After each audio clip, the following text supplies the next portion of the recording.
Pessoal, tudo bem? Meu nome é Daniel, eu sou engenheiro da Betecno Engenharia. A Betecno fornece produtos e soluções de sistemas de automação industrial, componentes elétricos, sensores, atuadores e serviços em elétrico em geral. A gente está fazendo uma série de vídeos que está fazendo um resumo técnico de alguns componentes chaves da indústria. Estamos falando de disjuntor, vamos falar de contator, de sensores. Hoje eu vou estender o assunto a respeito de disjuntor motor.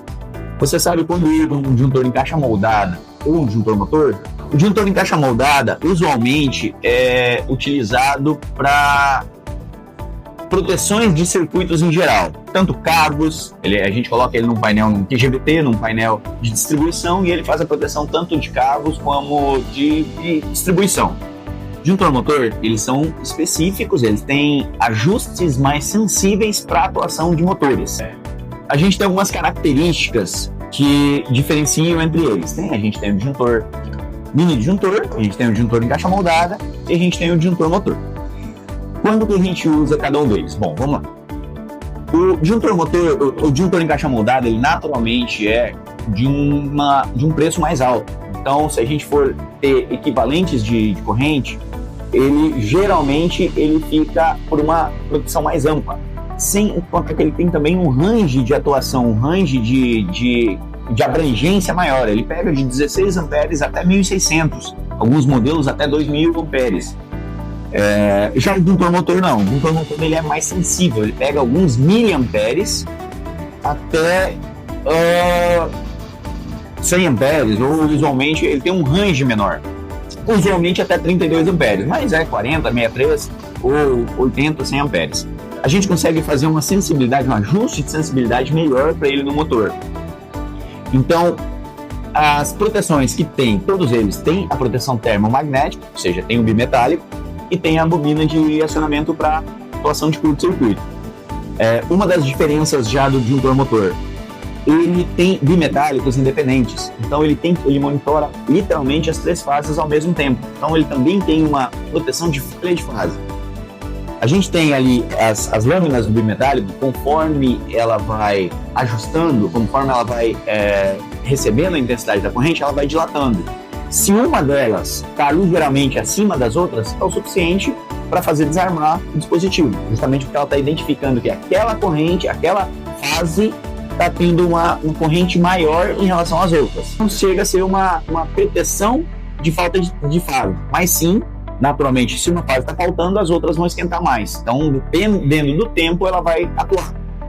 Lógico que nisso aí não há necessidade de um relé falta de fase para isso aí, é uma proteção adicional. A respeito das curvas de disparo. E também há uma outra situação para a gente especificar um disjuntor motor. Um disjuntor em caixa moldada, ele tem uma curva de disparo de 3 a 5 vezes a corrente nominal. A gente sabe que um motor, quando tem uma partida direta, ele pode chegar de 5 a 8 vezes fácil a corrente nominal. Por exemplo, arredondando, se um motor é de 10 amperes, ele chega fácil nos 70, 80 amperes durante uma partida, enquanto tem uma determinada carga no eixo.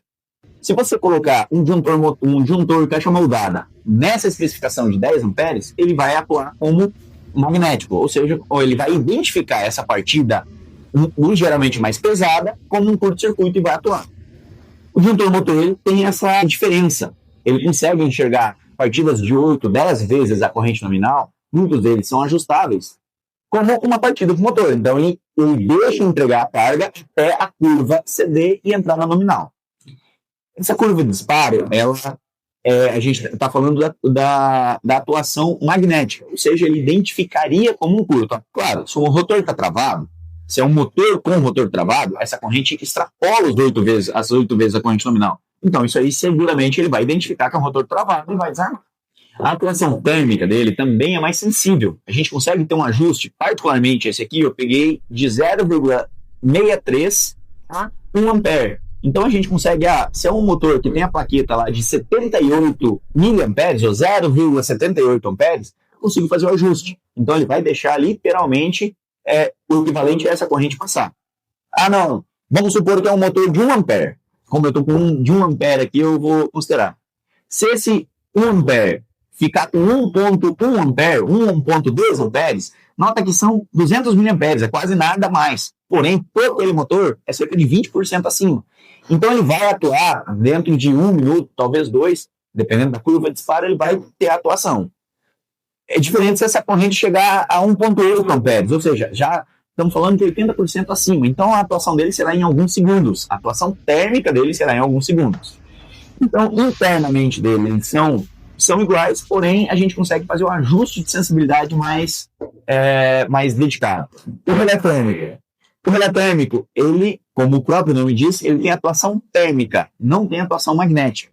Então, ele não atua curto momento em um disparo magnético, ou seja, em curto, ele vai esperar aquecer o movimento dele para desarmar. Então, ele não tem uma atuação magnética, só uma atuação térmica.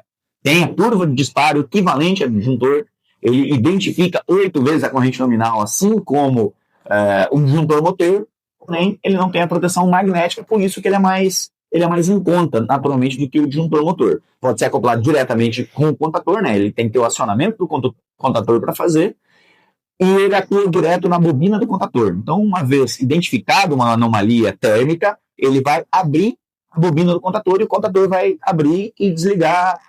Basicamente, são os componentes que fazem a proteção de um motor. Então, disjuntor motor, cada disjuntor motor tem seu contato auxiliar, seja frontal ou lateral, que a gente usa para fazer uma proteção, ou até mesmo uma indicação de falha, né? Eventualmente, se deu trip em um dos disjuntores motor, a gente pode considerar aquele contato como um contato de falha para um painel, para o operador identificar que aquilo lá desarmou por falha, e aí ele vai atuar na falha. Ele não vai lá só simplesmente ligar o disjuntor, ele vai lá e olhar por qual motivo que aconteceu essa falha, vai tentar diagnosticar o que acontece. Pessoal, então acredito que esse é um resumo técnico de um dos componentes mais importantes da indústria, seja ela automatizada, seja ela mais simples, que é a parte de proteção do motor, que é um disjuntor motor ou um relé térmico.